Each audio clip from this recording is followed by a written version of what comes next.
You're live on the air. What is your question for Rabbi? Hello, Rabbi. I've been debating a Christian and over the virgin birth of Jesus, and he specifically mentioned that the prophecy is for a virgin birth, whereas when I pointed out that this is just supposed to be a normal birth and not a virgin birth, they said then what's the point of the prophecy? Because if it's just a normal birth, that doesn't really add to anything.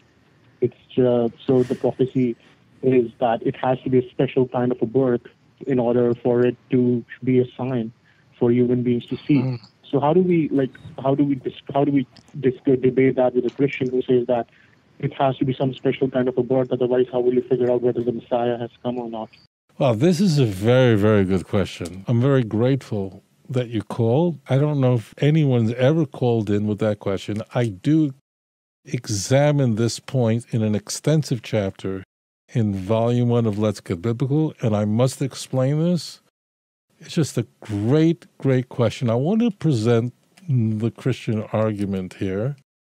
First, the antecedent point. In Matthew, Joseph is told in a dream that, number one, Mary was not unfaithful to him. And although the two of them never slept together and she's pregnant and Joseph wanted to put her away, he wanted to divorce her, the angel informs Joseph that do not put away Mary, your wife, because that which is within her womb is of the Holy Spirit. The key point is that this is a miraculous conception. That's the whole point of Matthew and Luke, but we're going to focus on Matthew now. And that is that this is a completely miraculous event because she has conceived without a man. And then Matthew does what Luke doesn't do.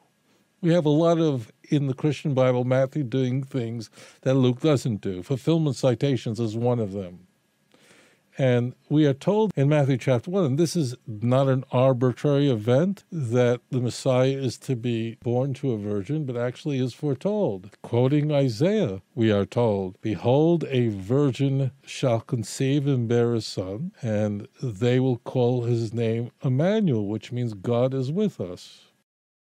Now, Christians are very well aware of the staggering problem that when we look at Isaiah 7:14, we look at the original, we discover that the single most important point is that, as far as the church is concerned, is that this woman is a virgin when she conceives. But when we look at Isaiah 7:14, we don't find that one word. There is no other word like it. There is only one way in both biblical and modern Hebrew to convey certain virginity, and that is betula. There is no other way to convey that.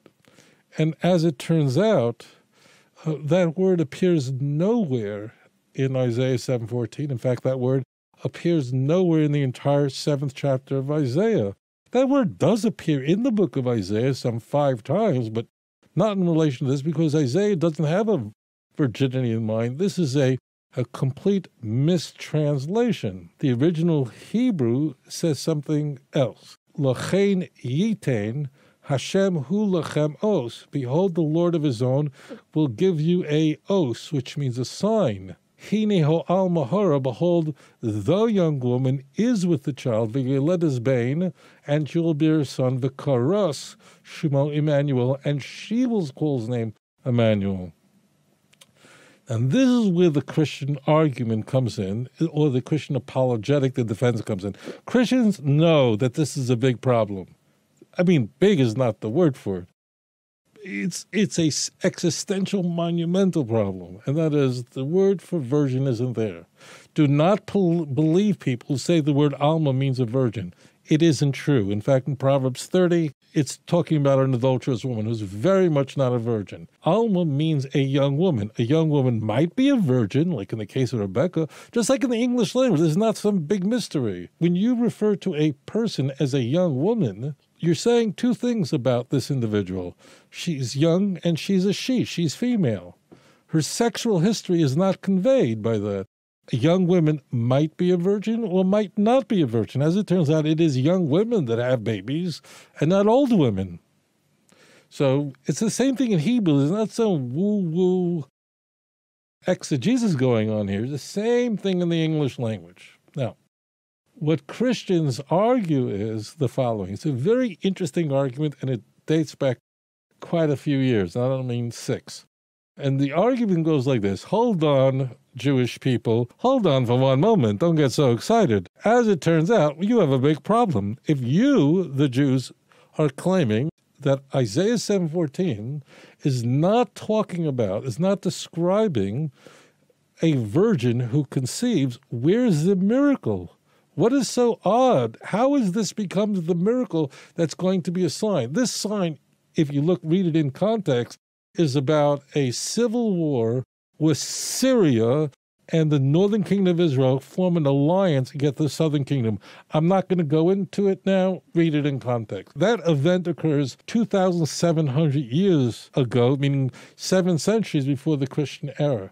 But here's what Christians argue. They go like this. If this woman conceives through the normal, natural sexual union of a man and a woman, where's the big miracle? There's no miracle here. That happens every day, millions of times a day. Women become pregnant all over the world through a sexual union of a man and a woman. There is no miracle. Therefore, by the fact that the text says that I am going to provide it, this is going to be miraculous, and therefore you're going to know it's going to happen, this couldn't possibly be a natural conception. It had to be miraculous. Do you all get that? This is a very, very interesting question. Really interesting. Okay, so let me explain. They're wrong on 2 massive accounts. The text says, Lochein yitin Hashem hu lochem os. Behold, the Lord is going to give you a sign. The word sign means something that can be seen. The word sign does not mean a miracle. That means there's someone saying, oh, it's a sign. It must be a miracle. That's not the case at all. One of the first signs we find in the entire Tanakh is the sign of the rainbow, which demonstrates to the world that there will never be a flood again. Well, as it turns out, there is nothing miraculous about a rainbow, but what is striking about a rainbow is the fact that you can see it. A sign is always something you can see. Think about the word sign. The word sign is always something that you could see. As it turns out, it's vinahapich. It's just the opposite. Listen very carefully. So what I want you to do is, whatever else you're doing, just stop for a moment and just listen very carefully. A sign must be something that you could see. That's why it's called a sign. It doesn't mean that it must be miraculous. It's just something that you can identify. It might be miraculous for sure, but it just has to be something you can see. Now, here's the rub. Listen carefully. As it turns out, a virgin birth or virgin conception can't be seen. Think about that for a moment. Behold, the Lord is going to provide you a sign. That means that you could see. It doesn't mean it's miraculous. It just means it's something that's visible. As it turns out, let's say, God wanted, he could have a virgin conceive. That would be, in the scheme of God's creation, that would be a very minor miracle. HaKadosh Baruch Hu creating man from the clay of the earth. So a virgin conceiving, certainly, we don't reject it because God couldn't have a virgin conceive. Sarah conceived. That is easily argued from a scientific standpoint. A woman who's run out of eggs becoming pregnant is a far bigger miracle than a woman who's just experienced parthenogenesis. That's not the point at all. The point is you can see it. So think. I'm going to ask you a question. If a virgin, because God makes a virgin conceive, let's just think about that for a moment. What would you see? If a virgin did give birth, what would be seen? What would be observed? That she never had sex before? The answer is nothing. A virgin birth, one could argue, is a miracle for sure. But you can't, a virgin birth by definition can't be a sign. It fails the words of Isaiah. That means, v'nahapachu, it's just the opposite. I hope you catch this. It doesn't say in Isaiah 7:14, behold, the Lord of his own will give you a mo-face. A mo-face means a miracle. where meaning something that is beyond nature occurs. And then os just means a sign. A sign must fulfill one criteria, and that is it has to be something that could be seen. If signs in Chicago are getting blown down by strong winds, burying stop signs and yield signs underground would then serve no purpose because you can't see it, although they would never get knocked down again. A sign is something you can see. Think for a moment. If a woman never had sexual intercourse with anyone and had a baby, what are you seeing? You are seeing nothing. There is nothing observed. Therefore, it fails that test of a sign. However, then you're asking the question, what exactly is a sign? Well, what is the sign are the next verses. As it turns out, the conception of the child is not the sign. I know this comes as a very big surprise. And if it comes as a surprise, with the love in my heart, you didn't read Isaiah 7 from beginning all the way to the end of verse 25. Because the sign is not the conception or birth of the child. The two verses that follow Isaiah 7:14 are the sign. Again, what's really happening in Isaiah 7? Please, please, please just read from Isaiah 1 through 13 before you go further. If you don't, this is going to become, I'm just going to trust Rabbi Tovia saying because he sounds like a smart guy. Stop that. It's enough depending on men. I can point you somewhere, but I please read it for yourself. Please go to the text. Please do that. I'll point you somewhere, but not that check it out. You see, I'm telling you the truth.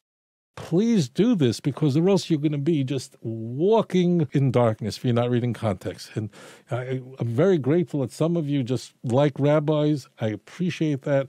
I really don't want to do that. I want all of you to be scholars of your own account, meaning that you're going to primary sources. Just read the primary sources. What the next verses say, butter and honey will he eat before he knows to reject bad and choose good. This is talking about the child. The context is that Jerusalem is surrounded by two massive armies who want to remove Ahaz as king. Ahaz did not deserve to be saved, but he had to because God made a promise to David HaMelech that his children, even the wicked children, would not be removed, punished. They'd be punished personally, but he could not allow Ahaz, a very wicked man, really one of the worst of the worst, he couldn't allow the Davidic kingdom to be cut off. When you're under siege, imagine you're in a city and you're surrounded completely by enemies, very powerful enemies. We're introduced in the beginning of the chapter that the whole house of David, their hearts were shaking like leaves in a tree that are rustling in the wind. I mean, people were petrified. He's saying that this child will be eating butter and honey. What does that mean? He's eating a pastrami sandwich. When you're under siege and your life is in grave danger, you're not processing fundamental foods. You're not taking, if you can get your hands on milk, you drink it.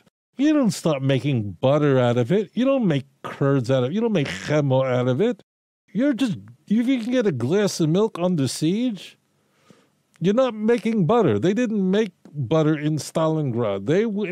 If people are starving to, they can get their hands on anything. There was no process beyond it. No cheese, emulsifiers, none of that. Honey, you don't cultivate bees under siege. What? No one does that. So what the text is saying is that this child who she is pregnant with is going to be eating butter and honey when he knows to reject bad and choose good, meaning he matures. Why? Because before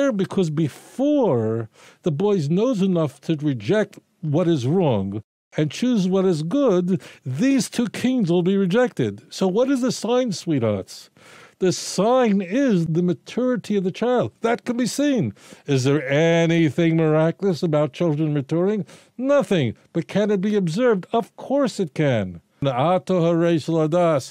could be shown this so that you can know. The word is knowledge in Deuteronomy chapter 4, verse 35. Ki Hashem hu Elokim. No. Knowledge. Study it.